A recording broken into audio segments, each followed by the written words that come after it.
Nasib Saiful mendadak ditagih utang KWR 100 juta rupiah padahal tak pernah pinjam. Berawal dapat bantuan 1 juta.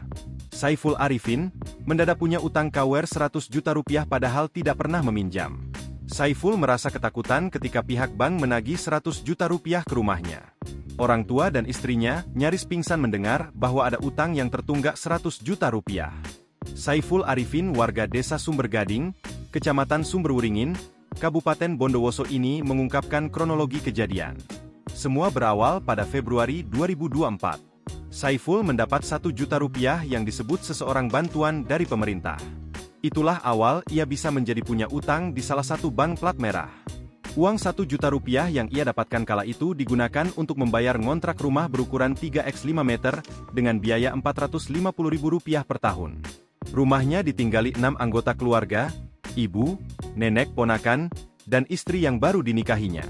Sebagai tulang punggung keluarga, pendapatan yang dimiliki Arifin dari kerja beternak ayam ikut orang hanya cukup untuk kebutuhan sehari-hari. Baik, untuk makan, beli token listrik, hingga kebutuhan lainnya. Saat dirinya hendak kredit sepeda motor ditolak oleh dealer, lantaran di BI checking, ada namanya yang tercatat memiliki pinjaman 100 juta rupiah di perbankan. Lantas, ia tak langsung menceritakan kejadian ini pada keluarga. Namun, pada awal Januari 2025, keluarga pun akhirnya tahu juga. 2 petugas bank datang ke rumahnya, meminta tanda tangan.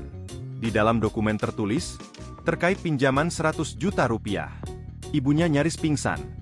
Neneknya yang sudah sakit-sakitan di atas kasur dan istrinya menangis tak henti. Dia sendiri menolak menandatangani itu, karena merasa tak pernah melakukan proses pinjam di perbankan.